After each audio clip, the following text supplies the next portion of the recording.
Good afternoon, everyone, and thank you for joining us. The June 25th Borders Committee meeting is called to order. First, I would like to ask our interpreters to explain how to access interpretation. Please go ahead. Afternoon, announcement from interpreter. To use the interpretation feature, please scroll to the bottom of the Zoom screen where the meeting scrolls are. Click on the interpretation icon, World, and select English as your language. If you are joining through the Zoom mobile app, cell phone, tablet, etc., please press the ellipsis, 3 dots, then interpretation, and then choose your language. Finally, click on mute original audio to not hear the original Spanish in the background. Headsets are available for interpretation. If you are in the meeting room, please check out a headset from the receptionist in the lobby. Thank you. Buenas tardes, aviso por parte de la intérprete. Para hacer el uso de interpretación, favor de desplazarse a la parte inferior de la pantalla de Zoom, donde aparecen los controles. Haga clic en el icono de interpretación, globo terráqueo, y seleccione Spanish, español. Si está utilizando la aplicación móvil de Zoom, celular, tableta, etc., presione los puntos suspensivos, 3 puntos. Luego, interpretación. Y luego el idioma. Si no desea escuchar el audio original en inglés en el fondo, por favor seleccione Mute Original Audio, silenciar audio original. Contamos con auriculares para el servicio de interpretación si se encuentra en la sala de la reunión. Favor de pedir los auriculares con la recepcionista en el vestíbulo. Gracias. Thank you. I would like to take a moment to acknowledge the land we call home. The tribal nations of the San Diego region have historically faced injustices. We acknowledge the harmony that existed between the land, nature, and its original people, who have since endured displacement, persecution, and systemic oppression. We pay respect to the unceded territory and homelands of the 18 tribal nations in our region, the most in any county in the United States. From 4 cultural groups, the Kumeyaay, Diegueño, Luiseño, the Cupeño, and the Coahuila. This land has nourished, healed, protected, and embraced them for many generations in a relationship of balance and harmony. As members of the SANDAG community, we acknowledge this legacy.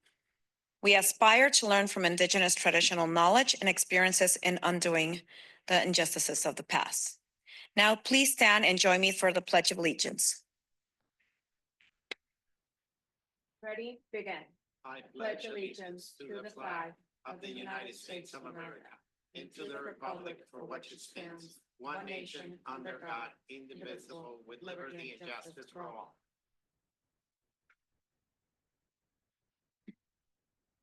Francesca, can you please confirm quorum? Thank you, Chair. We do have a quorum today with the City of San Diego, Imperial County, and North County Inland absent. Thank you. Let's move on to non-agenda public comment. Thank you. As a reminder, no comments shall use loud, threatening, profane, or abusive language that disrupts the orderly conduct of the meeting. Disorderly conduct that disrupts, disturbs, or otherwise impedes the orderly conduct of the Borders Committee meeting is prohibited. Per our board policy, the amount of time allowed for each verbal public comment is determined based on the number of agenda items, the complexity of those items, and the number of persons anticipated to offer comment. This allows us to hear from as many people as possible and to complete our business while we still have a quorum. Based on those factors, the chair has determined that today's meeting, each member of the public will be allowed 2 minutes for their comments. We currently have 3 members of the public in person and 1 online. We'll start with Hernando Duran and go to Truth.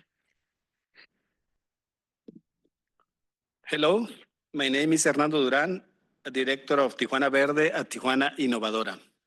I am pleased to report that the Green Agora held on July 10th in Imperial Beach focused on transboundary water from the Tijuana River was a great success. We brought together over 80 participants from nearly 50 organizations, government agencies, NGOs, universities, and community groups from both sides of the border to discuss solutions to this urgent binational issue. A key outcome was the launch of the Agenda Without Borders, a civic initiative to promote transparency and accountability in managing cross-border water challenges. I'd also like to highlight that yesterday was a historic moment for Mexico and the United States because formally committed to finally solving these problems once and for all.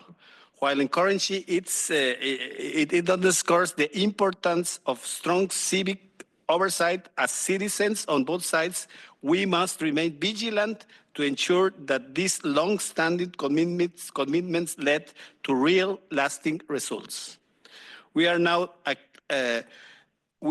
following a clear roadmap, finalizing the agenda, securing endorsements, submitting it to both governments, and convening the first meeting of the Binational Civic Consortium in early November.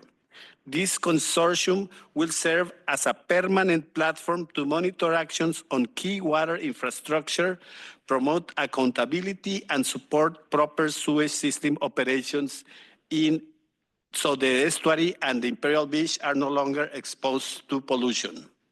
Thank you again for your support. We look forward to work with SANDAG and the Borders Committee, and we'll keep you and the public informed of the agenda's progress. Thank you very much.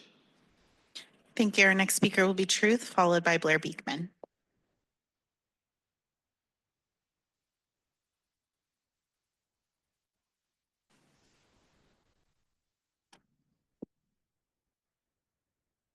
My feelings on the EPA's plans is they were lackluster. I know Lee Zeldin said he'd demand 100% implementation, but there's a 2-year-long wait on projects that will serve as a 2-year-long wait of failures guaranteed because there's huge gaps of accountability. By ignoring what levers Imperial Beach voted on, including the elimination of water exports, commercial trade, opposing desalination plants, encouraging water recycling, using Mexico's share of the OMI toll revenue to offset damages they've caused, withholding foreign aid, increased tariffs, and imposing sanctions.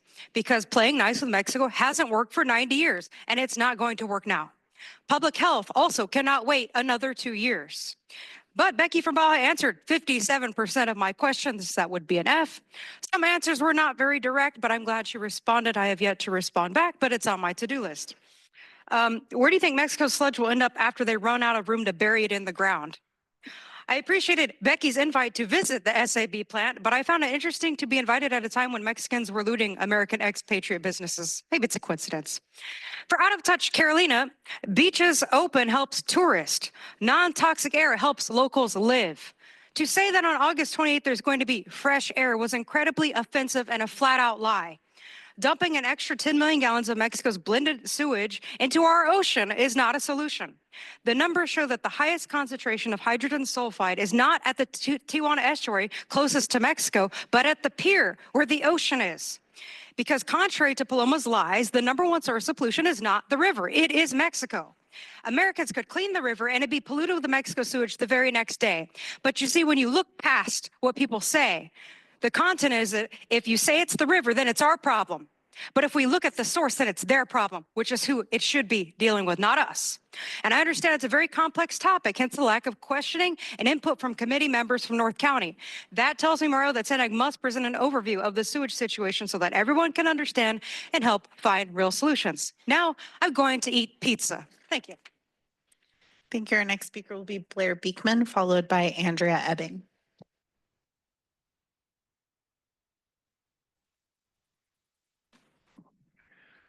Hi, Blair Beekman.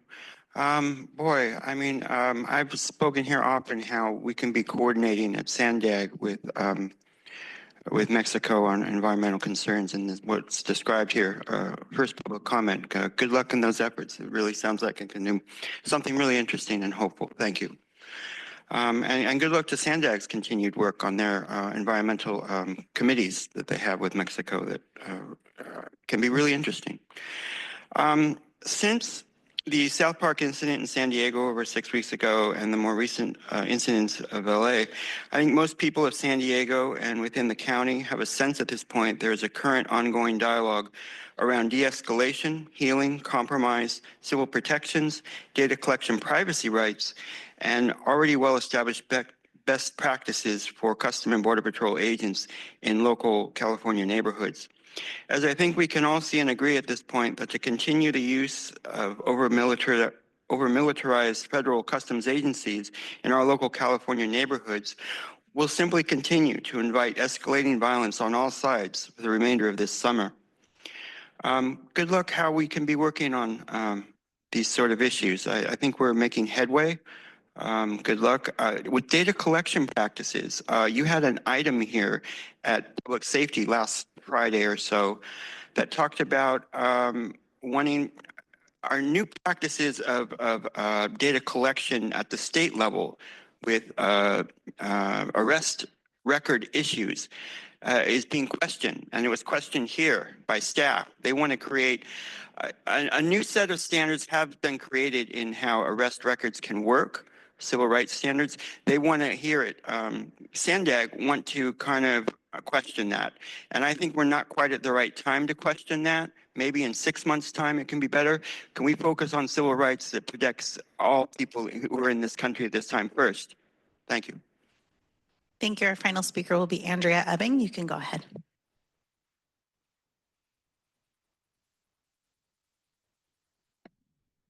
Andrea, you're...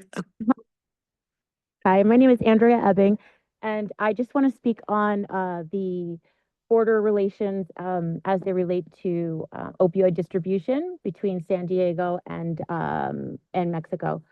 So there was a 333% increase in fentanyl distribution in one particular neighborhood in Tijuana in 2023. That was the highest increase Mexico has ever seen in any city, town, or anywhere in Mexico, which says a lot. And it didn't happen on the border of Texas. It didn't happen on the border of Arizona. It happened on the border of San Diego. That being said, I think we need to really look at who is in charge of our felony crimes and also who's in charge of our federal decision making when it comes to massive, major opioid distribution, especially when it's tied to our treatment providers. This is really serious, very serious. The drugs are coming down from San Diego to Mexico. There's a lot of talk about closing the border and Mexicans are the problem and this and that. That's not the case. Sure, there's issues coming up, but we're an issue. And it's a real issue when our district attorney is married to our federal judge who makes the decisions about who does what where in the federal court. Augusto Salerno, opioid pill mill, 78,000 scripts and dead people and prisoners' names. People came in non-emergency transport vehicles, and I don't mean any people, homeless people and rehab patients, to pick up these fake scripts, fill them. They dropped half of them off in Tijuana, brought half of them back to him, Salerno, and he gave them cash to buy the drugs from him. So it's a full cycle. This whole sort of addiction treatment, all this stuff, it's a really dirty industry and it's hurting both sides of the border. And I would have somebody look into this Tan Carlin partnership between Todd Gloria and this Casa de Luz. 4 ribbon cutting ceremonies over 4 years. I don't think so. Thank you. That concludes the public comments. Thank you, Francesca. Any non-agenda member comments at this time? Seeing none. Again, I'd like to welcome everyone to the Borders Committee meeting. And at this point in the agenda, I would like to turn it over to our CEO, Mario Orso, for his update. Thank you, Chair. I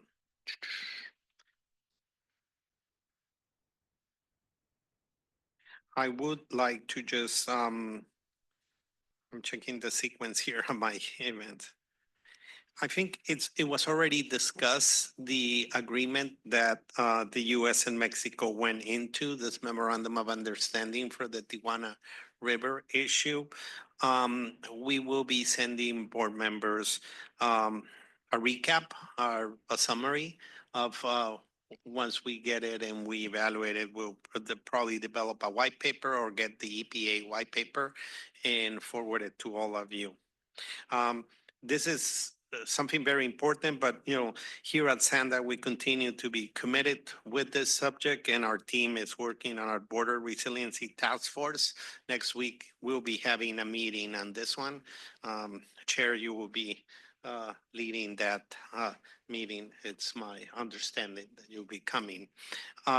We have transitioned to the eScribe agenda management system. So I know it looks a little bit different, but there's some benefits. Some cities, a lot of the cities are already using it. Some of the benefits is you can submit written public comments online. The videos can be bookmarked, so you can go directly to the specific item that if you want to check what went on during that specific item. If any members, you have any questions, please call us to let you know how the system is working. I did attend the Southern California Tribal Chairmen's Association board meeting last week. We had some very good discussions on some of the items that we're working together with the tribe, some of our joint projects. We have one in Willows Road, one in SR 76. We also have several housing grants that we have awarded to assist the housing development with the tribes. The tribes did bring up more of a voting member into SANDAG. They will be submitting as a letter, and we'll be going through the executive committee, the board. It's not a decision of SANDAG internally. It requires legislation of our makeup, but I think that begins the conversation, and that's really good. We did have last week also the visit of Ambassador Ronald Johnson. We met at the Otay Mesa East project site with Caltrans also, and we discussed the ongoing project and how the ambassador can support us in moving forward with some pending items. Happy to announce that we received 3 planning grants from Caltrans in the totaling of $1.2 million. One for our San Diego Regional Last Mile Freight Delivery Plan. The other one for San Diego Regional Freight Resiliency Plan, and this is in conjunction with the county and having a kind of an emergency plan of how we move freight in a situation of a natural disaster internally, and a rural corridor study improving transportation infrastructure on or near tribal lands. Also, SANDAG and the San Diego Foundations are providing $14 million to 10 affordable housing projects. This would add about 1,000 affordable units in the region by 2030. And the funding is coming through the California Regional Early Action Planning Program, REAP 2.0. Regional plan, we closed the comment period. We have about 1,200 comments.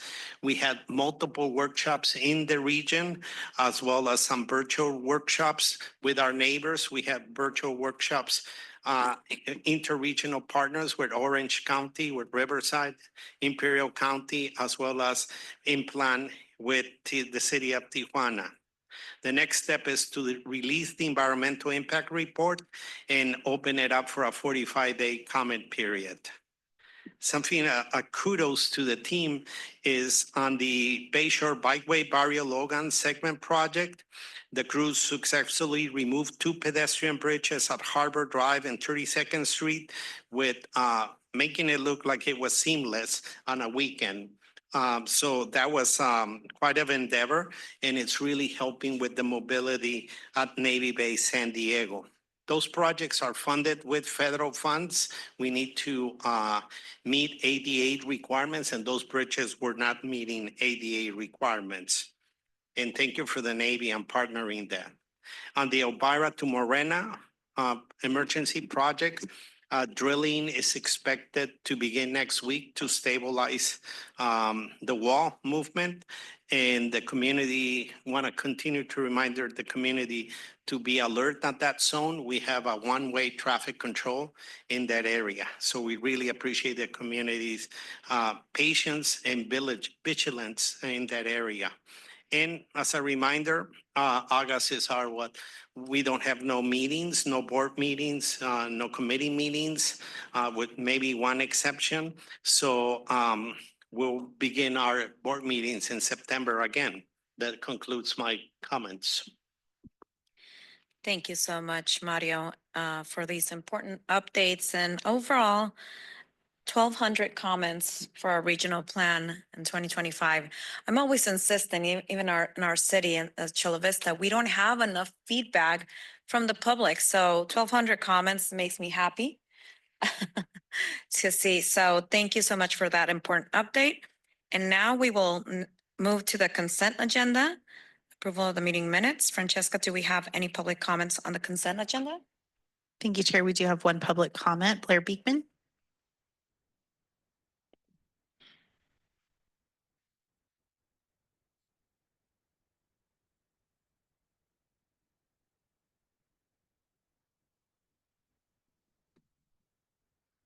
Hi, Blair Beekman. To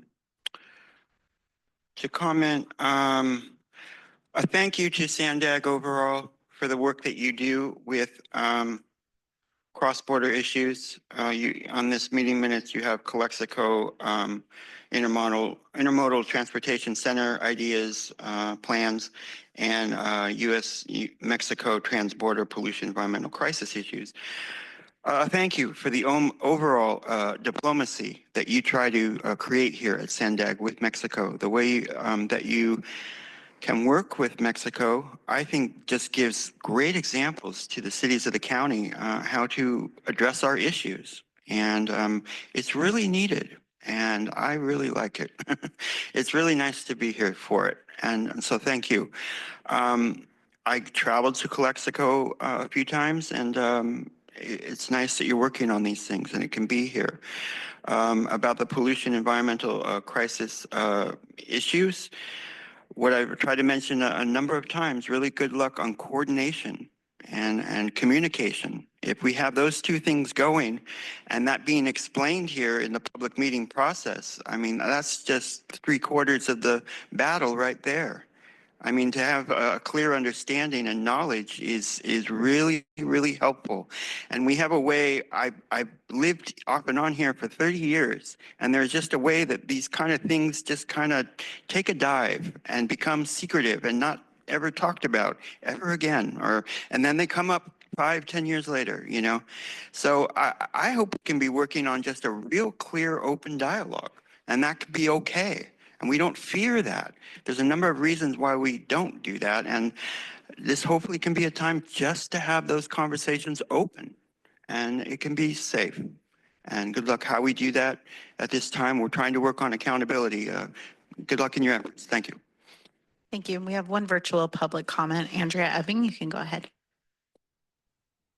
Hi, thank you. I just wanted to kind of expand on the transportation to and from across the border and just put out a warning, and please just pay really close attention to the ambulatory services. So ambulances and non-emergency medical transport vehicles, anything that's like supposedly medical, I think you have to be very close attention to those right now.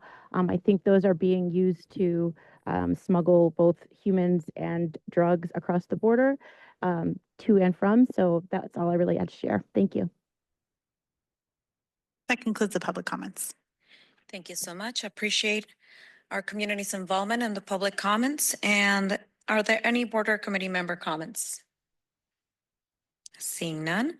If no further discussion, may I have a motion to approve the consent item? Approval. Vice Chair Eric Joyce for approval. Do I have a second? Second by Steve Goebel from East County. May I have a vote?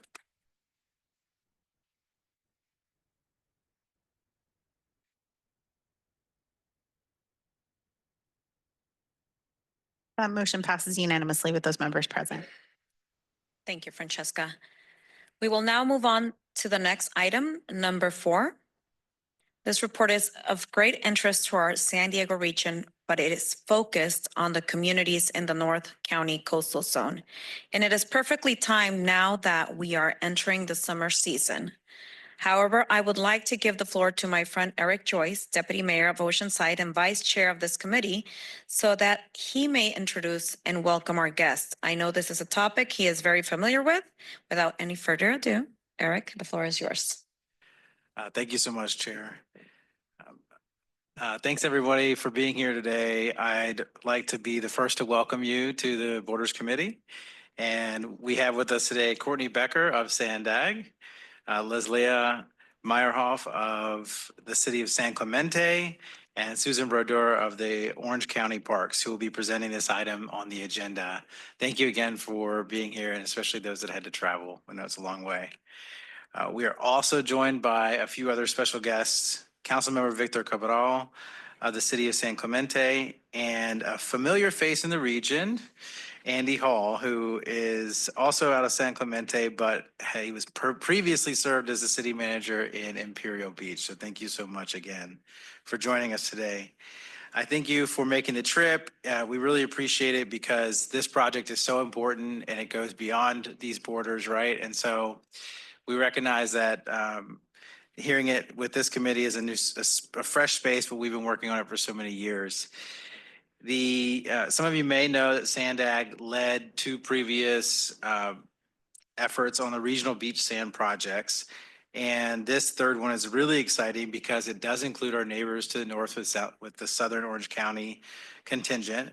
It also takes on a more programmatic approach and has a very long-term viewpoint on what we need as far as sand replenishments. So it's a great example of how we can work together across our different regions to protect our coastline and all of the wonderful activities that people enjoy on them. So with that, Courtney, Leslia, and Susan, the floor is yours. Thank you again. Thank you, Deputy Mayor Joyce. My name is Courtney Becker, and I am a regional planner here at SANDAG. I manage the regional shoreline management program here, and today I'm joined by Leslia Meyerhoff from the City of San Clemente and Susan Brodeur. But before I go into the Phase 1 report for Regional Beach Sand Project 3, I first wanted to give a quick overview of what the program is here at SANDAG. Starting with the working group, the Shoreline Preservation Working Group was established back in the 1980s and is SANDAG's longest standing working group. The working group members consist of an elected official from each of the coastal jurisdictions, including Deputy Mayor Joyce here today, as well as representatives from the U.S. Navy and Port of San Diego. We are also supported by community and technical advisors, including representatives from Scripps, state parks, Coastal Commission, Surf Rider Foundation, and a slew of others who all have a common interest in how do we maintain and sustain our beaches for residents and future visitors alike. Two of the largest projects that have been completed under the program are Regional Beach Sand Projects 1 and 2. I'll also be referring to them as RBSP since it is quite a mouthful. The first Regional Beach Sand Project was completed in 2001. It placed 2.1 million cubic yards of sand on 12 beaches in 7 coastal cities, and in total cost about $18 million. Fast forward 11 years, RBSP2 was completed in 2012. This project was smaller in scale, as it only placed 1.5 million cubic yards of sand on 8 beaches in 5 coastal cities, but because of inflation, the price did increase to about $26 million. We consider these one-off projects because they were not performed on any regular maintenance cycle or need, but rather when funding became available. So why do another regional nourishment project? Well, another notable program that was established back in 1996 is the Regional Shoreline Monitoring Program.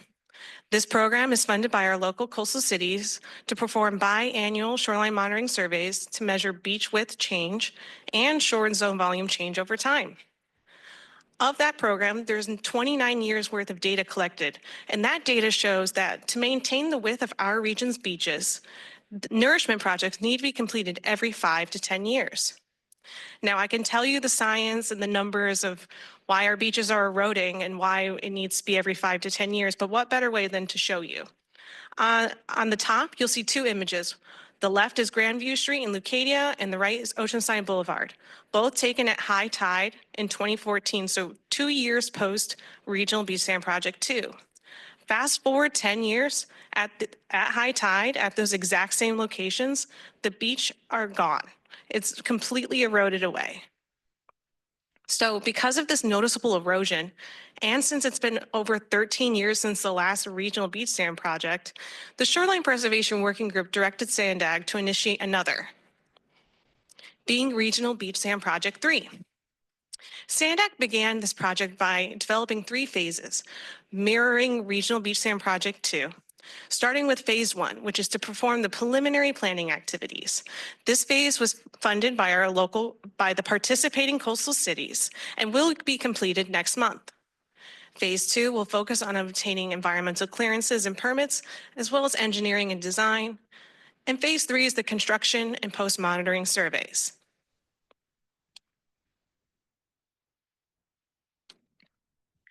Shortly after we initiated Regional Beach Sand Project 3, Phase 1, the cities of Dana Point and San Clemente reached out to SANDAG and asked to participate in this planning studies, as they argued that they would also benefit from a regional nourishment effort, since they are located within the Oceanside littoral cell, the same as many of the north coastal cities here in San Diego. Now let me pause to explain. A littoral cell is a self-contained compartment in which sand circulates. So generally, sand will stay within this compartment and move around over time. If you look on the map above, you'll see that there are 3 littoral cells here in Southern California: the Oceanside littoral cell, the Mission Bay littoral cell, and the Silver Strand littoral cell.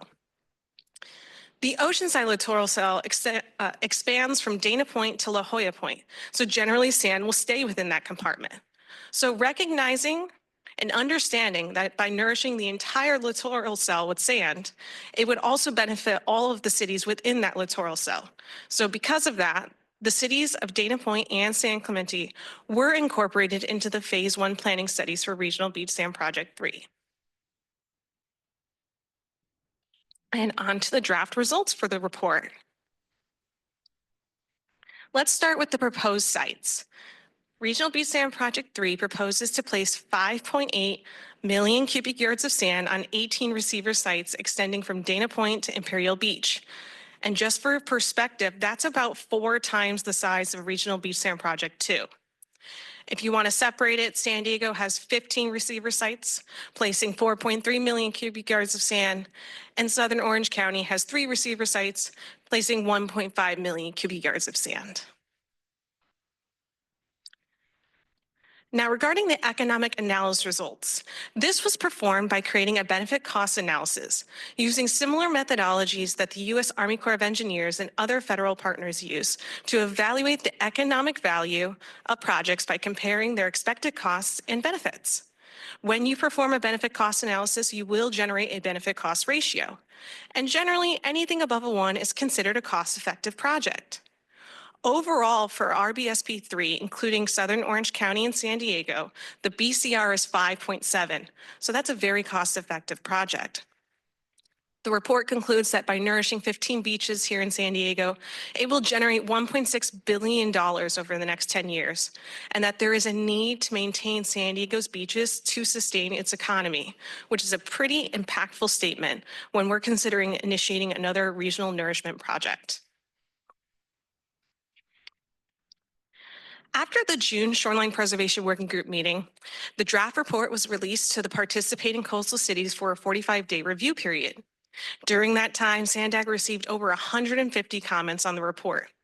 Today, I'm going to just talk about a few of the prevailing themes that emerged from those comments. The first was there were several revisions to proposed footprints on several beaches to align better with jurisdictions' shoreline management goals. The second was there was a very large emphasis on Regional Beach Sand Project 3 being proposed as a programmatic project. This way, we can streamline environmental permits and clearances, reduce costs, and nourish our beaches before we're in a dire situation. The third is consider the impacts to lagoons, and many recommendations were made to involve lagoon managers when we are creating the design, quantity, and placement. And for the costs, so the total cost estimated for Regional Beach Sand Project 3 is $260 million. I'm first going to explain what of these line items mean and then discuss why the cost is so high. The first is the dredge. The dredge cost is estimated at $20.4 million. And this means the mobilization and demobilization of the dredge is what this line item is. right? To do this type of nourishment project, we need a special dredge. It's called a hopper dredge. All of those dredges are located on the East Coast and must travel down and through the Panama Canal over to the West Coast to perform this type of large-scale nourishment project. Thus, the cost is so high just to get it out here. The second are our hard costs. This is boots on the ground, and that's estimated at $160 million. Our soft costs are our supportive costs, and that's estimated at $5.4 million. So that would include permitting, clearances, etc. Lastly is contingency. That's estimated at $63 million. And that is to include any of the unknown and unforeseen charges that we will be encountering between now and when we actually implement the project. There are three main factors for why the cost is particularly high. The first is the magnitude of this project. This is a massive project that's being proposed. It's about 4 times the size of Regional Beach Sand Project 2. So the more sand that we place, the higher the cost. The second is inflation. Since 2012, inflation has increased drastically, which has increased the total cost for this type of project. And lastly, if you may notice, the contingency percentage is quite high. As of right now, it's 35%. And we have checked in with our partners at the Army Corps of Engineers and other federal agencies, and this aligns with what they use at this point in time of the planning phase for this type of project. Because there are too many unforeseen charges that we will be encountering between now and when it's implemented. But as we move forward and we get closer to actually implementing the project, that percentage will be able to be refined to a more reasonable percentage, like 5, 10%, thus reducing the overall cost for the project. Regardless, this cannot be a local cost share. This needs to be shared amongst federal, state, and locals. Earlier this year, SANDAG applied to the state's Division in Boating and Waterways grant funding opportunity for Phase 2. We applied for $5.2 million to fund the entirety of the Phase 2. We will be notified in the summer of 2026 if we were successful in that grant application. And if awarded, there will be a 15% non-state match component. Additionally, SANDAG has been having conversations with the U.S. Army Corps of Engineers and looking at ways to how can we expand or include the rest of the region in their already existing coastal storm damage reduction project. Many of you may know that last year, the cities of San Clemente, Solana Beach, and Encinitas all received sand from the U.S. Army Corps of Engineers. And they will continue to receive sand every 7 to 10 years for the next 50 years. That's amazing. But how can we expand that project to include the rest of the region to be more impactful and increase the longevity of these nourishments? Through the Water Resource Development Act in 2024, that authorized the work to begin the San Diego and Orange County investigations. SANDAG is working with the Army Corps of Engineers to incorporate this into their work plan for next year, and we provided a letter of intent to be the local sponsor for this. If it is included in their work plan, the investigations, SANDAG will be working with participating coastal cities to execute MOUs to begin this work. So what are our next steps with this report? As of right now, we're finalizing the document. We will be releasing the Phase 1 report next month. And moving forward, we will be actively applying to any and all grant funding opportunities to fund Phases 2 and 3 of Regional Beach Sand Project 3. We will be anxiously awaiting to hear the results of the Division in Boating and Waterways grant funding opportunity, and we will be actively looking and continuing those conversations with the Army Corps of Engineers. So as it was alluded to earlier, this project's different than previous regional beach sand projects. This project extends boundaries. We're working with both the cities of Dana Point and San Clemente, which is unlike previous regional beach sand projects. So along that thread, SANDAG has been participating in the newly formed Southern California Beach Sand Collaborative. This group aims at sharing best management practices and being more aligned in shoreline management and shoreline management project efforts. Part of that group are members from Santa Barbara, Ventura, Los Angeles, Orange County, the city of San Clemente, and SANDAG representing San Diego County. This group seeks to be unified and have a more effective approach when addressing coastal erosion, beach nourishment, and to be aligned in funding opportunities for projects here in Southern California. And then with that, I would like to turn it over to Leslie Meyerhoff from the city of San Clemente to talk about their city's efforts on shoreline management. Thank you, Courtney, and good afternoon, Chair and committee members. It's my pleasure to be here today representing the city of San Clemente. The city is very pleased to be a part of the Regional Beach Sand 3 project. And here with me today are City Manager Andy Hall and Councilmember Victor Cabral. If there are any questions, I'm sure they'd be happy to answer any of those questions today. So San Clemente, like many cities in San Diego County, has a beach erosion problem. We are losing our beaches. Our perspective is that regional problems require regional solutions. And regional collaboration, as Courtney explained, will save time and money by preparing a single environmental document and obtaining one permit from each regulatory agency, as opposed to 10 or 15 environmental documents and 10 or 15 different regulatory permits. So just an example here where a picture speaks 1,000 words. You can see in 2008, this is the southernmost point in San Clemente. It's called Cotton's Point. It's the Orange County, San Diego County line. So on the left, you see a pretty wide beach, probably 100 feet wide in 2008. And then by 2021, there was virtually no sand in this location. You can see the waves crashing directly against the shoreline protection there, the riprap. Note the train coming around the corner too. So this is a very real situation in San Clemente.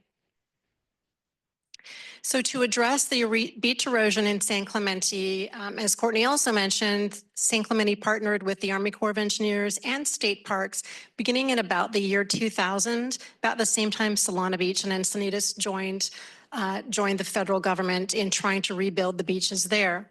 And we were happy to be able to complete phase 1 of a 50-year project last year. This project shows about 200,000 cubic yards of sand being placed on the beach. It's pumped from an offshore borrow site. It's brought on shore through a pipeline connected to a hopper dredge. And then we have equipment on the beach actually spreading the sand around. Here's just another shot of what this looks like kind of close up. It's a pretty impressive operation. They can place about 5,000 cubic yards a day. The closer they are to a borrow site, the more sand that can be placed. So it's a pretty efficient operation. So on the left, you can see the area right around the San Clemente Pier before we started placing sand last year. So very narrow beach, probably 30 or 40 feet wide. After the project was completed, the photo on the right shows a beach that's almost 200 feet wide. So significantly widened through the federal beach sand project. As I showed in the earlier photo, we do have a train line that runs along the back of the beach. It's the Orange County Transportation Authority Railroad line. It's part of the low sand rail corridor. It is designated as a DoD Strategic Defense Rail Corridor. It's the second busiest rail line in the United States. So we're working with the railroad authorities to bring sand as part of their shoreline protection program. And right now their plan is to bring about 450,000 cubic yards of sand to San Clemente over the next few years. They're working on securing permits to do that. They'll place sand in the northern and southern parts of San Clemente. And we believe that the long-term solution is continued beach nourishment. The beach nourishment fills last anywhere from 5 to 10 years. And if you combine those with sand retention structures, similar to what is being proposed in Oceanside with Ree Beach, we have a similar project in San Clemente we're working on. So if you add retention, you retain the sand for a longer period of time, you need less sand overall. Just one last slide here that I think is noteworthy, and this is the Orange County Grand Jury Report issued 2 months ago.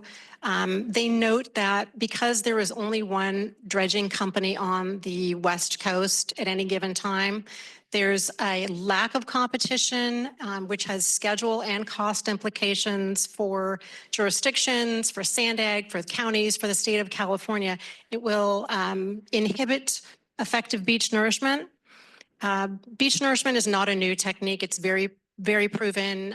It's been happening on the East Coast and Florida, the Gulf Coast for 100 years. It's somewhat new to California. The federal beach sand projects we built in San Clemente, Solana Beach, and Encinitas last year are the first entirely new federal beach sand projects in California in more than 50 years. So we are playing catch up as a region. If we can have more dredgers available, we can have more competition, we can have more availability, and we can implement projects on our timelines, not the dredging industry timelines. So SANDAG Chair Lisa Huebner, Mayor of Solana Beach, is convening a panel at the September shoreline meeting that's focused on this topic. So more information, I think, will be forthcoming on that. If we can address this challenge, we can implement beach nourishment in a more effective, timely way. And that concludes my remarks, and thank you very much for your time today.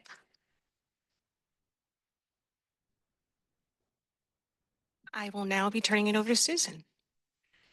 Good afternoon, Borders Committee. I'm thankful for you inviting us here today to share in this presentation with our partners. Just to kind of reiterate, we are glad to be included with the RBSP3, recognizing that South Orange County is part of the same littoral cell and that sand moves across coastlines without regard to jurisdictional boundaries. Fun fact, sand is second only to water in global consumption by volume. So that just highlights the importance that sand crosses environmental, economic, and societal needs, making it a critical resource that requires sustainable, collaborative management. And just to kind of piggyback on what has already been stated, that regional problems require regional solutions, and we would like to maximize efficiencies on this issue and strengthen our long-term coastal resilience. Oh, introduce myself again. So just to highlight one project that we have been working on that highlights some of the collaboration that we have been doing in Orange County. This is a nature-based shoreline project, and it encompasses both areas. So OC Parks owns and manages Capistrano Beach Park, and our adjacent neighbor is California State Parks, Doheny State Beach. And so we have been working on a project that includes natural elements. This is over 1,000-foot long stretch of beach. The project goals are to construct a vegetated dunes over buried cobble berm along the shoreline. And so this sort of came about because of the issues of erosion that we've been dealing with. At Capistrano Beach Park, we've been placing emergency riprap over several seasons. Over the past 10 years, we've seen quite a bit of beach erosion and shoreline retreat, and that was typically our response. We would reinforce with rock. And so we had been working with the California Coastal Commission to develop solutions that, aren't as impactful as the rock, more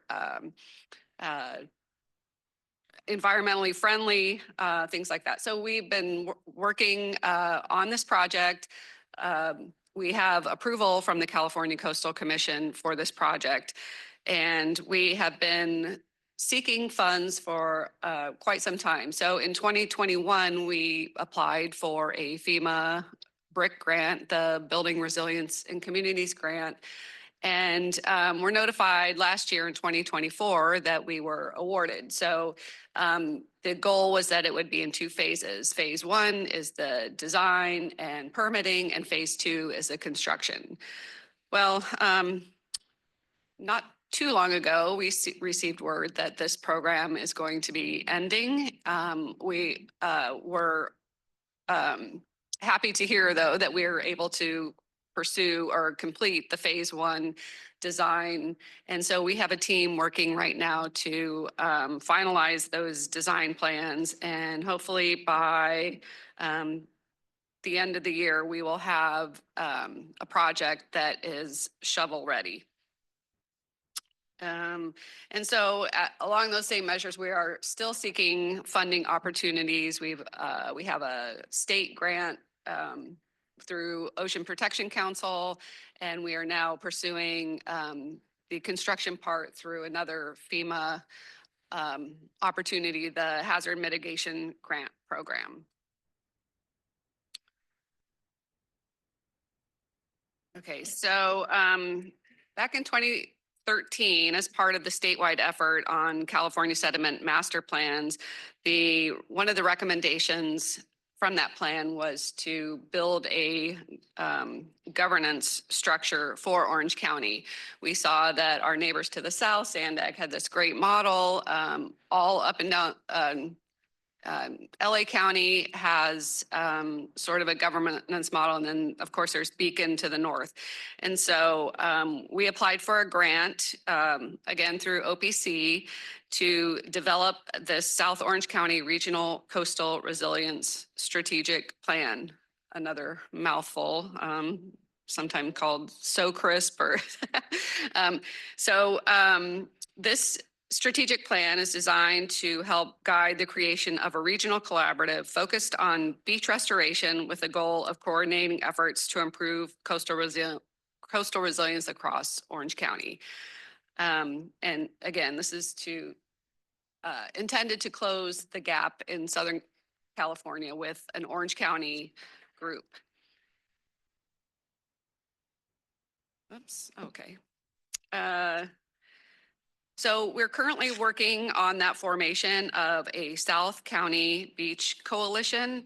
It's currently being coordinated through our Board of Supervisors office. We have hired a coastal resource manager who will be leading that group, and we are looking to kick off a meeting which is targeted for the end of August. So I will turn it back to Courtney. That concludes our presentation, and we're happy to answer any questions you may have. Thank you. Thank you, Courtney and Leslie, Susan, Andy, and Councilmember Cabral for joining us today and for this wonderful presentation. Let's take public comments now, and then we will move on to our border committee members' discussion. Thank you, Chair. We have one public comment, Blair Beekman.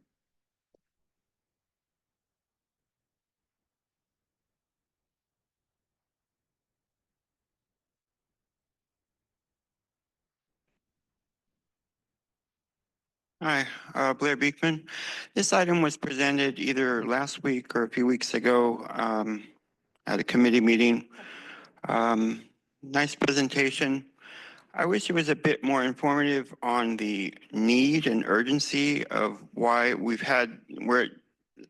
part 3 of our sand issues, using sand fill. Why exactly this more in-depth dredging matter that can cost at least $20 million? It's a big one. So a bit more explanation as to the science behind it would be helpful for me, I feel. North County, to me, it's got an amazing population of turtles, sea turtles, that I really want to be able to help save them. And I mean, how we build the future of the low sand corridor through the lagoon area, to me, is incredibly important.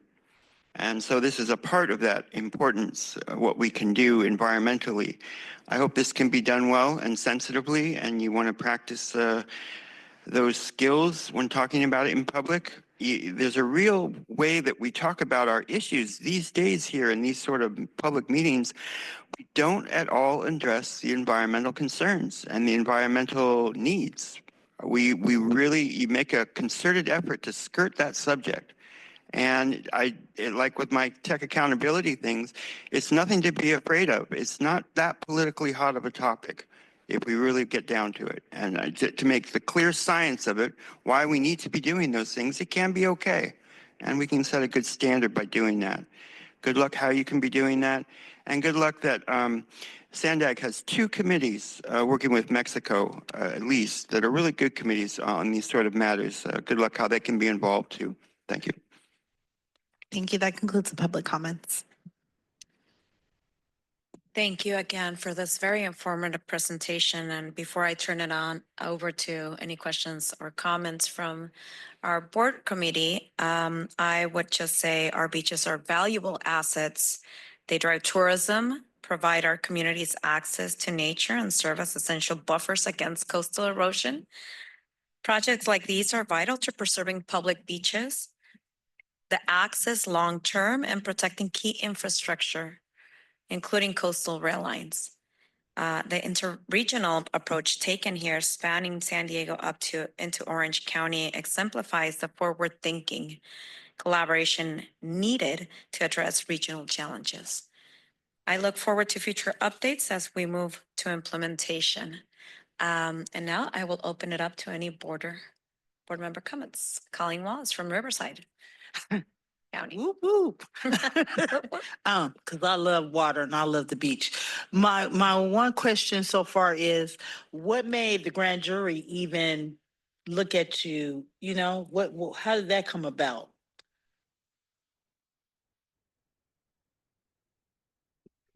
I'm going to defer to Andy Hall, City Manager for San Clemente, to answer your question.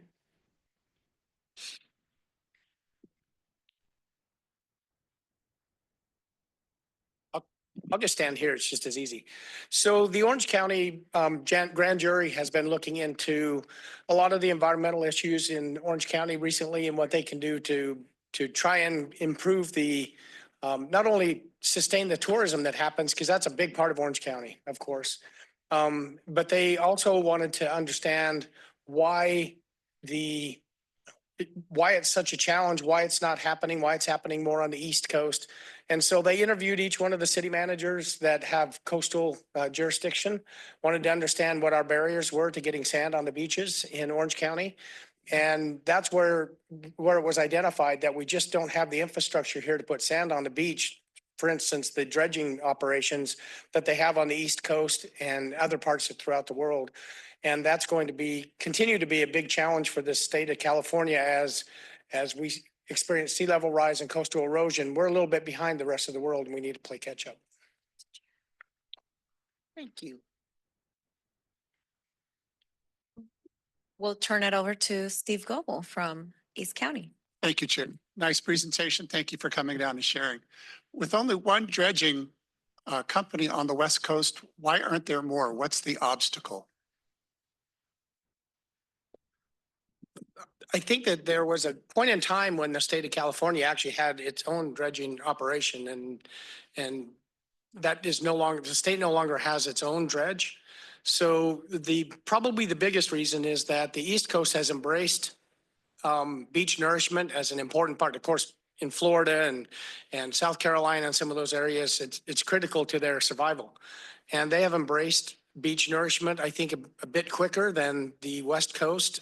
As you know, we have the Coastal Commission at first, I think, was a little bit hesitant to engage in beach nourishment. I think they were a little bit more interested in maybe managed retreat, maybe other options for what was happening on the coast. I think we've all, though, experienced a change now in the Coastal Commission. I think they understand the importance of beach nourishment. So hopefully we can all again, play a little bit of catch up and see if we can't get some dredging companies interested in what's happening in California. I think the lack of competition means higher cost, and the cost of this project is this something that we're going to have to do every 20 years? I don't want to be the one to answer. I think one of the things that's very interesting when we're talking about coastal issues is that there tends to be, even among the population, a tendency to think that beach nourishment is once and done. Let's do it and we'll be done with it. I think we need to look at it a little bit more like traditional infrastructure, like a road or anything else. You do it, but a few years later, you've got to redo your roads. And they do have, I think we need to look at it as a more holistic infrastructure program. One of the challenges we have, I think San Clemente is a really good example of that, is that we have impeded the natural flow of sand to our beaches by putting a railroad along the coast. And so any of that natural erosion that would have happened is now, if you will, held up by the railroad revetment, so the sand doesn't make it to the beach. So that's a critically important infrastructure that we have, the railroad, but we're just going to have to help the sand get to the other side of the railroad or bring it back from the ocean to the beach because we've interfered that natural flow of sand to the beach. It sounds like there's also a political need at the state level to say, hey, we've got to get back into investing in this program. There's not enough people interested in helping us. That drives up the cost. So it's a political solution as well as a financial solution. Thank you, Chair. Keith, I don't know if you want to add anything to Just this. really briefly. Hello, Chair and committee members. I'm Keith Greer. I'm your Deputy Director in charge of Environment and Climate Programs. Shoreline is one of my areas. We have met with our other counterparts in the other 5 Orange County, other Southern California areas, Santa Barbara, Ventura, Orange, LA, and we really understand all of us are facing the same issues.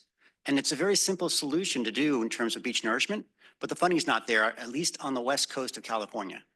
So what we're trying to do is get the funding from state and federal governments as they do in the East Coast. If you're in Florida, if you're in New Jersey, they've embraced this, they've advocated for funding, and there's funding coming to those locations. So we're trying to partner now with our other 5, as a 5-county group to say it's important to get more funding for this area. We have the solution, we just need the money. I would just like to add something a little bit to it. Something else, I'm from the East Coast, so I've regularly visited beaches and seen the dredging happen every single year. Something that we don't have necessarily here on the West Coast are hurricanes. And so that kind of drives the focal point to the beach was here yesterday and today it's completely gone. So it raises that issue to bring the dredging all out there, which makes sense. But an analogy I like to explain it as, here on the West Coast, it's more of like a slow drip. The sand is slowly eroding away, which we're seeing that noticeable erosion, but it's not a drastic one day it's there, the next day it's gone. So that's really driving why the East Coast has most of this dredging operations than we do here on the West Coast. Appreciate all those comments. Is there any more member comments? And before I move on, oh, I'm so sorry. Vice Chair Eric Joyce, please. Just a couple of things to add. The dredge is a really important piece of this whole puzzle, right? So it's not just that not having our dredge affects the cost, and it also is impacted by timing and our ability to dredge in certain areas because we have windows that are limited because of like Runyon Run and other natural things that are happening. So we could miss an entire window to do a dredge if we don't have one ready to go and available. And a lot of us on the coast are fighting for it at the same time, right? So if there's only one, then it's always going to be a much bigger challenge to get it done right and effectively and cost effectively. The other really important thing that I'm hearing and that we've talked about for years. And if I heard a question about the science, if you want to know more about the science, come to our working group meetings. It is scientifically, it's a bath in science. You can come, get all the information you want and more. It's so interesting. But the programmatic approach to what we're talking about here is so critical because we can't, every time we come up to the political issue of having to fight that same fight over and over again and with the winds changing every 5 years. No, it's not 20 years. These are 5-year projects that need to happen. And then when you don't do them, when you fail to do them in a timely manner, the problem compounds because once you get to sand on rock, the sand slips off really easily. When you stack the right kind of sand on itself, it actually maintains itself much longer periods of time. I also want to give a shout out to the local organizations that are grassroots and doing the work on the ground. So in Oceanside, we have Save Oceanside Sand, and they have some offshoots around different counties, but they've been really instrumental in building up a public understanding about this approach. And then just my last thing, we talk about like a return on investment with sand, and the analysis shows that the return on investment is amazing, right? 5 to 1. 8 to 1. But the other less tangible piece is that our beaches are our best parks. And in all of North County, people come from all around to get peace, a mental break from the world at our coast. And so having these beaches be available is really critically important just to our well-being. And so I just never want to lose that tail. Appreciate those comments. And before we move forward, and I know we're a little crowded in that table, but I want to invite Councilmember Victor Cabral from the city of San Clemente if he wants to add anything to this important conversation. We're missing your, there we What go. you're doing, I think it's very important.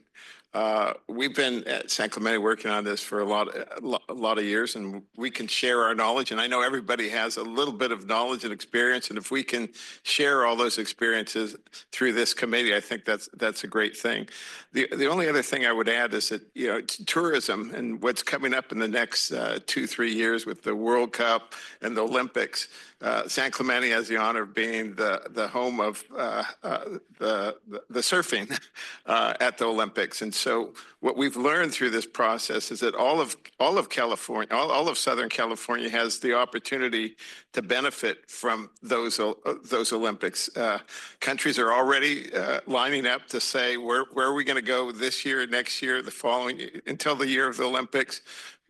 They want to come to California. They want to enjoy the experience, learn, get acclimated to the weather. So we will see a lot of the impact of those Olympics over the next few years. And I think San Diego has an opportunity because tourism's great here in this city. So I think there's an opportunity there.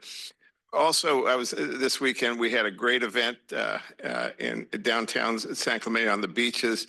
It was good to see literally thousands of people on our beaches, and they come from all over Orange County, not just, Riverside, all over Orange County. They're there on the beaches, and we welcome them, and it's an exciting time to have the beach now. We had lost so much of it. Great opportunities for tourism, and we like that in San Clemente. So thank you for giving me this opportunity. We so appreciate all of your time. This is something that we really need to get behind. Congratulations for securing this Olympic designation of your beaches, right? Yes. And that's something that San Diego can only imagine and just talk. San Diego is part of that because I mean, the city of San Diego. technically Yeah. the beach That's is in San Diego. Tell them, Victor. Trestle is technically on the border, but The city, yeah, it trickles, it's a trickle effect, right? We need more tourism. We need more economic engines bringing back to the region. And I appreciate you making the drive down and talking about this very important project.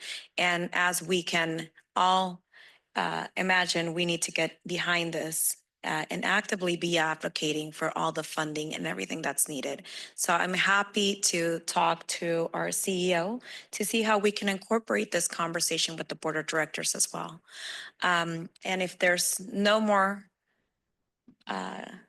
member comments, then we're going to move forward. And thank you again so much.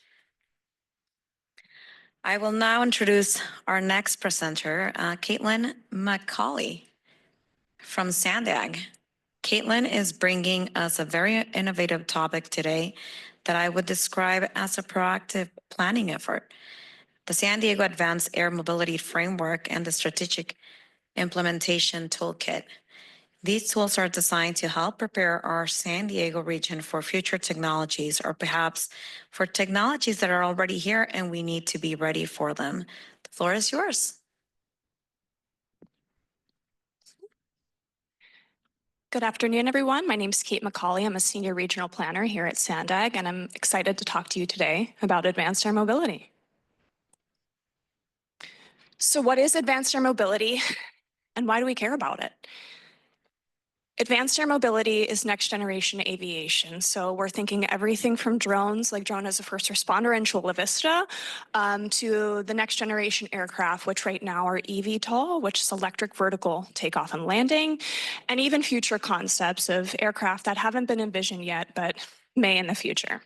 And so some of the reason we care is, number one, we all saw what happened when we were ill prepared for things like scooters and bike share programs, right? And so this is a massive technology, and we want to ensure that we are not only prepared for it, but that our communities are able to get the most benefit out of this technology. Some of the early deployments we may see, especially relevant since we were just talking about the Olympics, we might see electric vertical and takeoff landing vehicles at LA 28. This is one of the opportunities that the Olympics have talked about, leveraging demonstrations and pilot programs for eVTOLs for the Olympics and to get people around the Southern California region. Other early deployments include things like Chula Vista Drone as First Responder, which actually sets the nation's format for how people can deploy this technology within their own jurisdictions. One awesome thing too that I wanted to mention today in the evolving market here with advanced air mobility and UAS is that Choctaw Nation out in Oklahoma is one of the leading reservations who are working on this technology and the advancement thereof. They've embraced this technology fully, and they have a lot of incredible pilot programs that have already been deployed that we could learn a lot from. So today we're talking a little bit about the program that we just completed, the AAM Strategic Implementation Toolkit.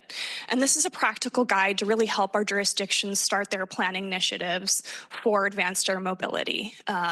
We don't want it to be overly prescriptive, but we want to ensure that people have the starting point for various initiatives, including safety, efficiency, regulatory and policy compliance, as well as ensuring that the community benefits are met.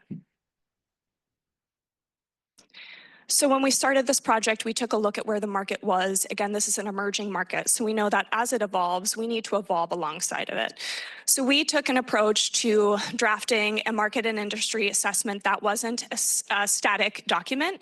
Instead, this is a livable approach that we have put into Power BI. And as new documents, white papers, studies, even pilot programs come down the pipeline, our team can do some uploads back into this, and we can prepare this, run reports for jurisdictions who may be interested in certain focus areas. And we can maintain this with fair amount of ease internal to ourselves. So that's a really exciting outcome of one of the byproducts of this initiative. Throughout this effort, we really ensured that every participant from our collaborative, as well as all of the jurisdictions partaking in any entity that was looking at advanced air mobility in this region, was really led by our guiding principles, which are up here, and you can find operational efficiency, security and safety, infrastructure capacity, environmental sustainability, economic viability, and of course, equity, public benefit engagement.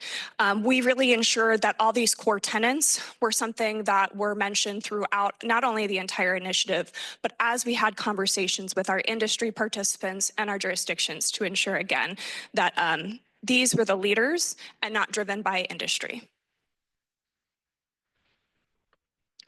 So the byproduct that we created, to be honest, is fairly dry.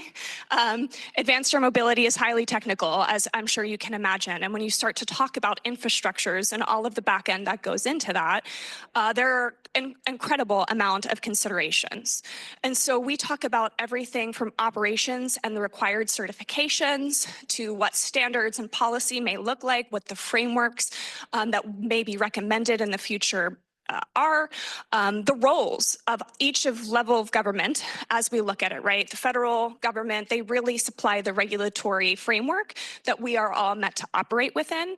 And then what roles do our state, local governments and our tribal nations play within advanced air mobility? We looked at permitting processes and how do we streamline those initiatives? How do we make sure that people have the right efforts and again can coordinate across jurisdictional boundaries to address these types of things so that in the future there are efficient lines to implement. And then last, of course, is integration with airports, operations, all of this stuff that may not be as exciting for our public, but are exciting for planners because we have to see how this integrates into both of our existing frameworks and what do we build for the future. And so with that, we developed a methodology. So maybe this is somewhat inaptly named, but this is what it's called in the chapter. So we're going to say case study as such. But what we did was we tried to make a replicable methodology for our jurisdictions to be able to put in their open data inputs, anything that is of priority to them, and really start to assess where routing, land use considerations can be, where do we land, where do we take off from, and what are some of the optimal opportunities that we can capitalize on in the near, mid, and long term to start addressing some of the gaps in our transportation network. So this isn't just AAM for AAM's sake. It's AAM so that we can ensure a data-driven approach and all of our jurisdictions are equipped with the tools to make sure that they're deploying both the infrastructure and the technology where it's really going to meet the needs of our communities. So to jump in just a little bit for the image that you're seeing here, we chose Viejas Casino or Viejas Reservation because we worked really closely with Viejas. Not only did they make it incredibly easy, but one of the best things about working with the tribal reservations is they are not held to the same permitting land use considerations that we have with our local regional jurisdictions. They are able to decide if they wanted to implement this technology in the near term in terms of their land use and permitting, they could go ahead and do so because of their sovereignty. So it's really exciting and it's an opportunity for them to fast track and deploy as they see fit for their own communities. AAM physical infrastructure. So this is something that I get super excited about. AAM physical infrastructure is essentially an electrified heliport for the future. The way I envision it is it fits into any other mobility concept, a transportation hub of the future. It accommodates your middle mile aerial components and it links back to, let's say, the rest of our network, our buses, our light rail systems, right? That's what advanced air mobility in the future could really look like. And so what we're looking to do is work backwards. What infrastructure do we really need to look at today? How do we project bundle? And how do we ensure that we're getting the most optimization for our projects out of our projects today that can then facilitate easier implementation in the future?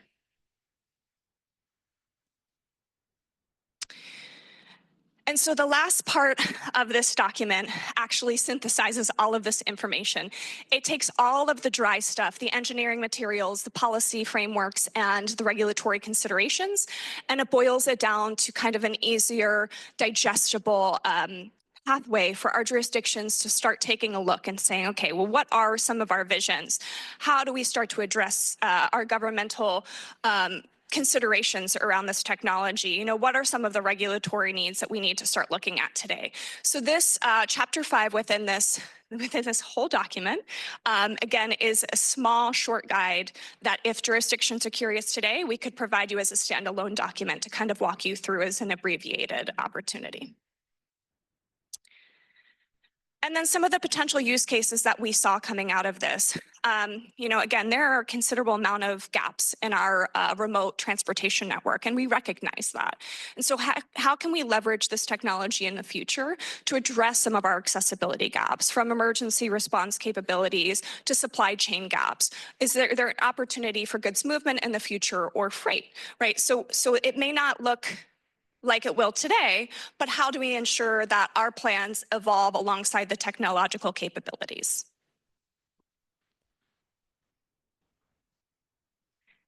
And that is what I have for you today. Any questions? Right. First of all, thank you for that incredible presentation. This is really looking into the future and as you mentioned, in Chula Vista, we've seen the transformative power of similar technology firsthand through our drone as a first responder program, having eyes on an incident within moments, especially when every second counts. It has proven invaluable for public safety as well as our officer safety. This technology provides a crucial pathway to address longstanding infrastructure gaps, particularly on our rural and tribal communities, as you mentioned. I know there's many questions and comments from our board, but do we want to open it first for public comments, Francesca? Thank you, Chair. We do have one public comment, Blair Beekman.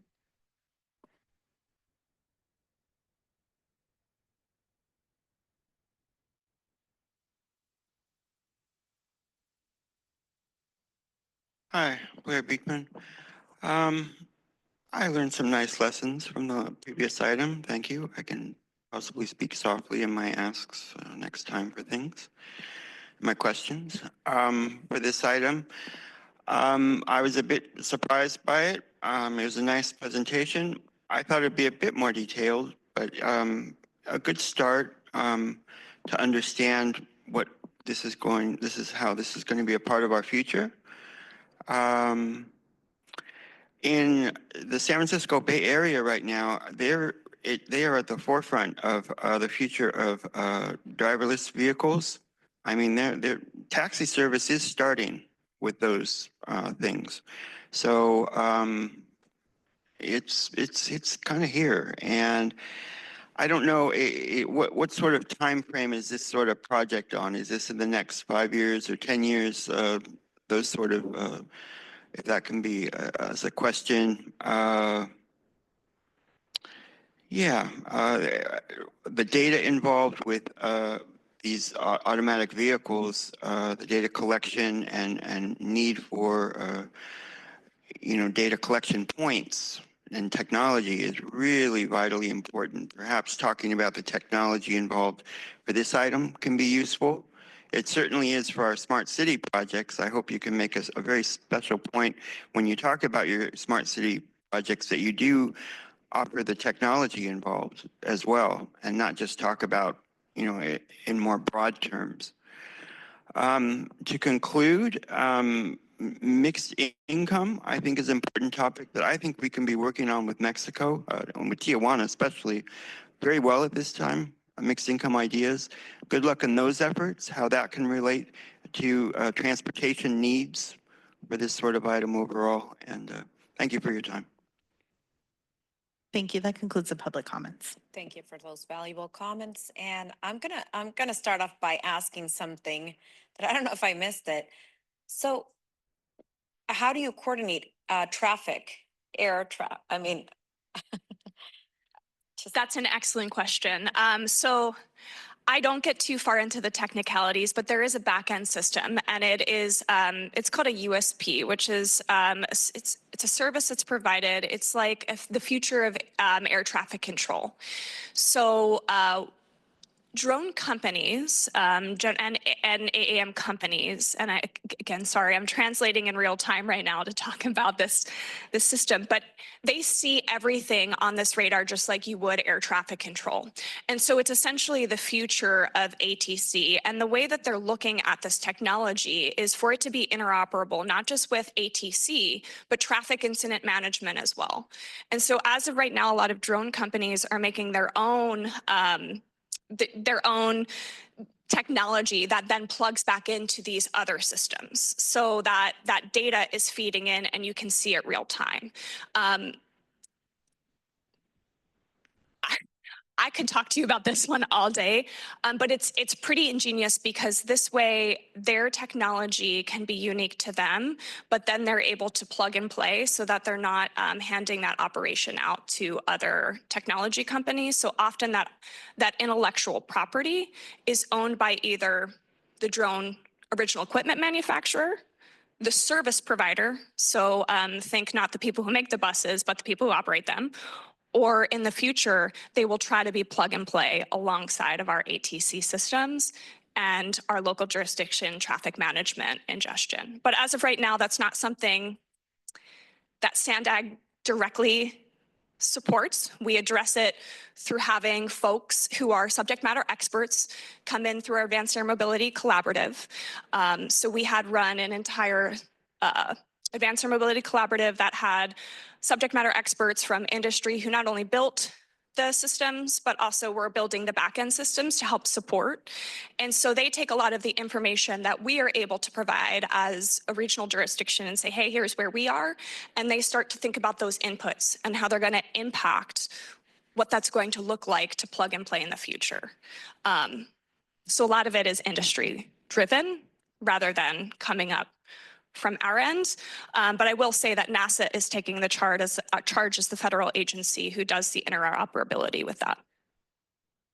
Before I ask any more questions, I'm going Sorry. to open it up to the board. And so Steve Goebel from East County.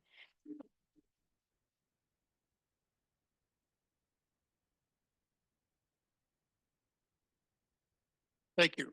Great presentation. My question is, how do we ensure the safety of this system against people who would want to do damage to use it for bad things? That's an excellent question, Chair. Sorry, not Chair, my Chair. There are various companies that are looking at counter UAS, counter AAM systems. And so this has been brought up by a lot of federal agencies. And again, like, the technology is fantastic. It's awesome that we have it.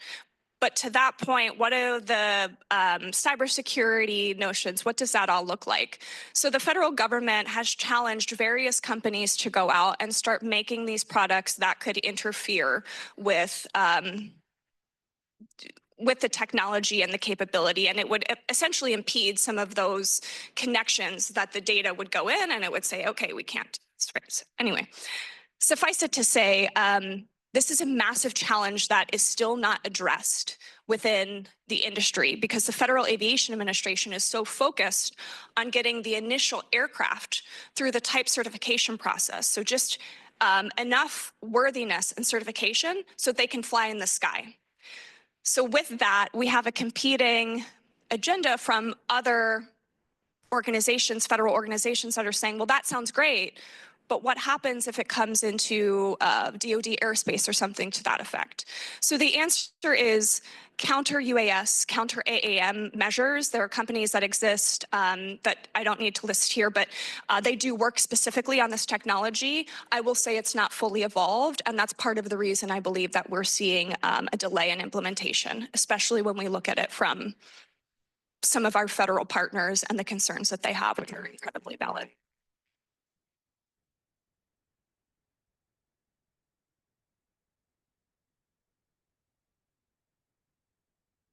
Now, number 7. The work that you're doing, is it related mostly to transporting of people? Or you mentioned drone as first responder. We talked about some commercial applications. We know SDG&E uses drones for things. What's the focus of your work? The focus of our work is to ensure that the tools and the planning is prepared for our jurisdictions to go ahead and start looking at how they might want to implement or at least introducing themselves to the technology. What are some of the things we need to be looking at, right? Do we need to expand our energy infrastructure? Do we need to deploy more, let's say, fiber software for redundancies in order to ensure data exchange rates for the technology in the future, right? So those are the types of things that we want to make sure we're building capacity for.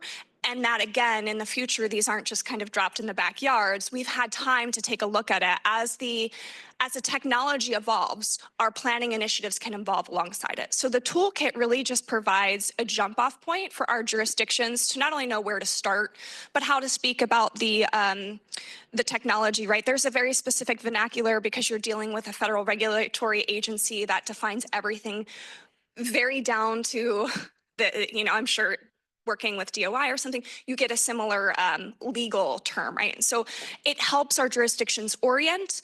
It'll help them again with determining routing and just seeing kind of if this is something that might help address some of the gaps that they have within their jurisdiction and their transportation network. And the work that you're doing, is it part of the regional transportation plan? You mentioned vertical takeoff And landing?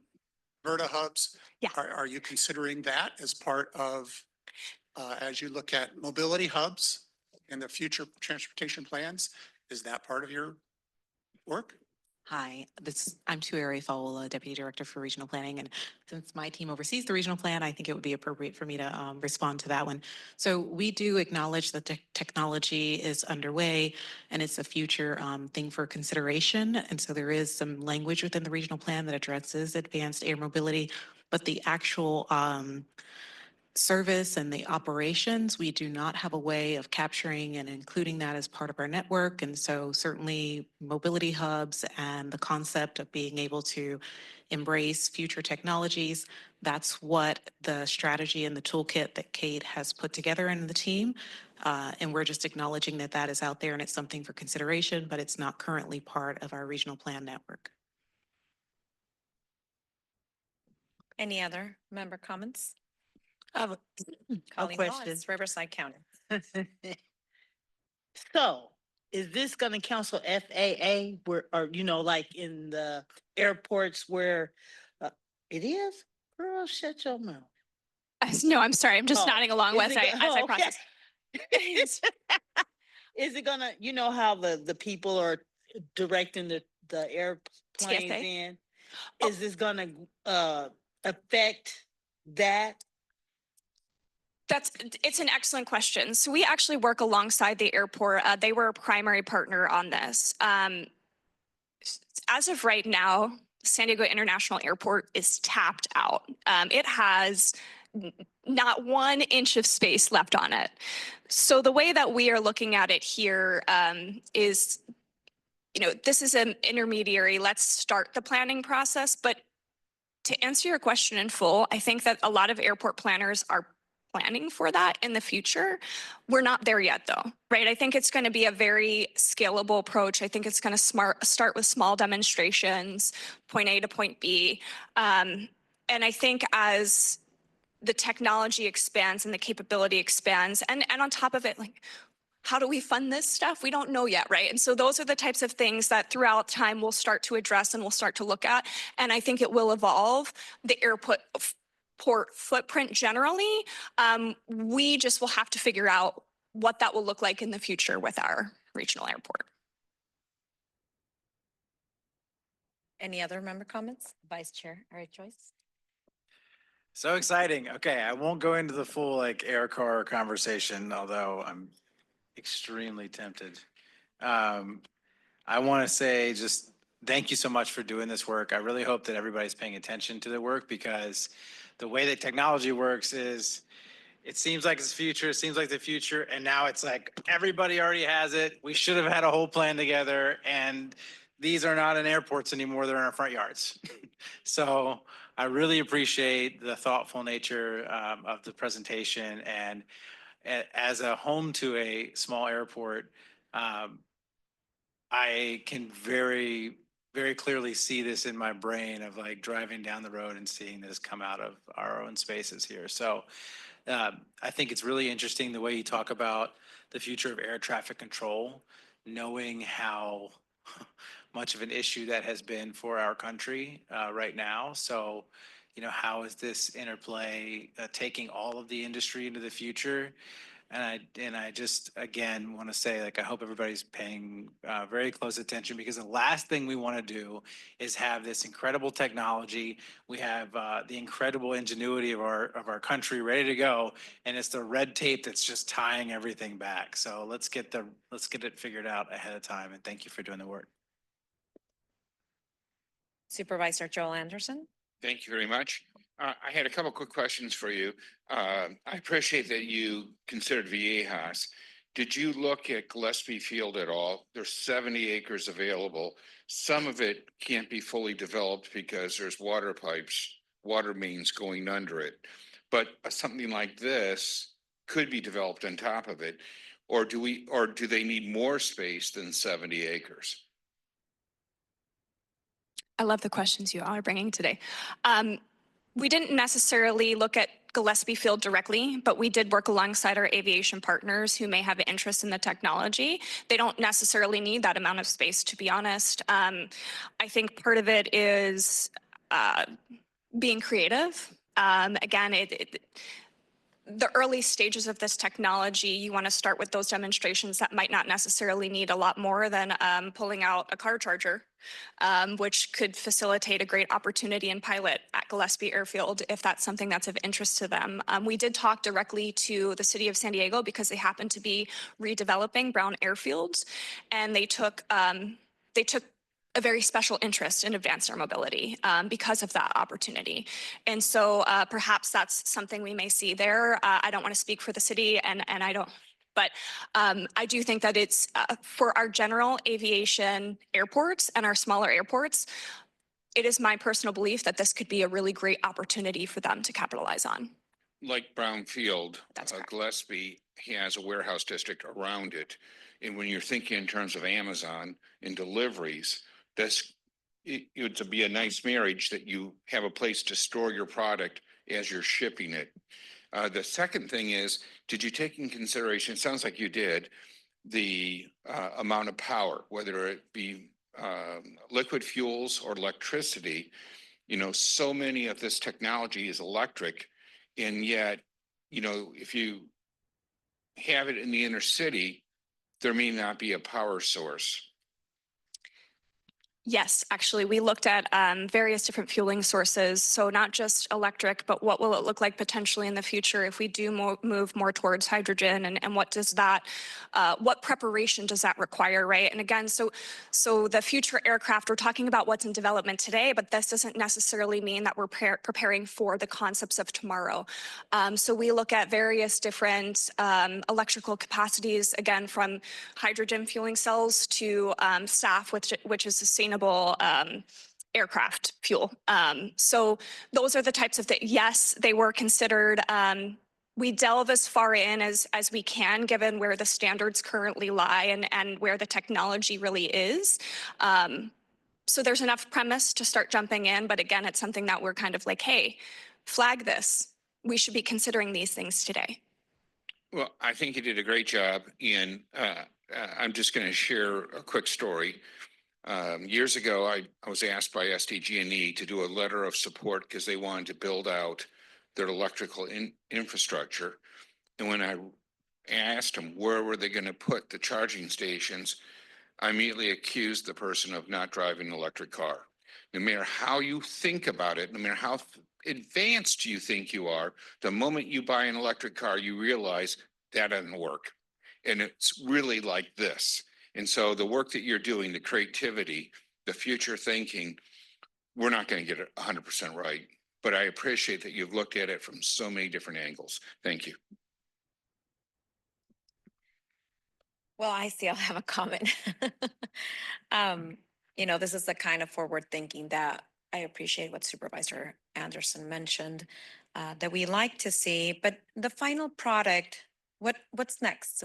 What time frame are we seeing right now?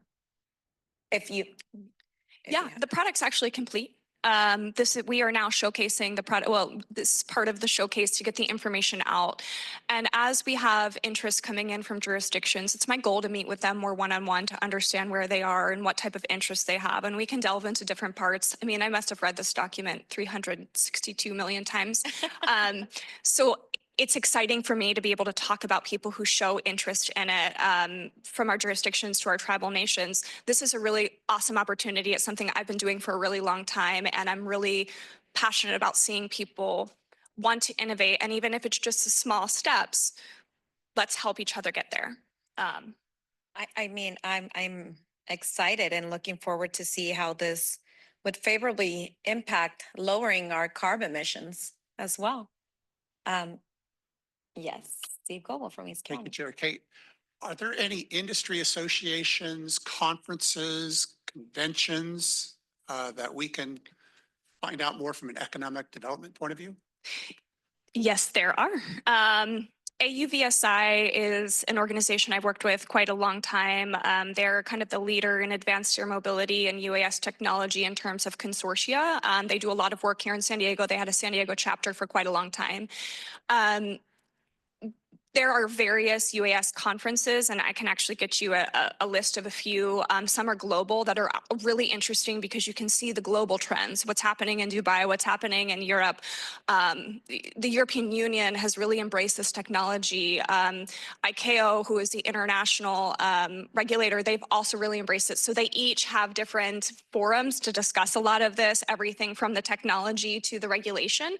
So I can get you a list of a few of those, absolutely. And in terms of some of the economic development stuff, we have looked at this through that lens quite a few times here in San Diego, and it's just kind of where the complexity meets the opportunity. With that, are there any more member comments? We can go on and on with this. And I really do appreciate your enthusiasm and reading millions of times the same and from every angle, the same information, and presenting today and answering each and every of our questions. I know it's a very difficult project to think about, especially when there's no precedence of anything else like this, but this is what we're made of, right? Innovating, moving forward. So I appreciate your time. I appreciate you speaking today. And thank you so much for everything you do. Thank you. Thank you. So now I think we have public comment, right, Francesca? We took public comment on this item already. Okay, perfect. If no further, If no further discussion, this concludes our meeting. The next Borders Committee meeting will be on September 26th at 1:30 p.m. This meeting is adjourned.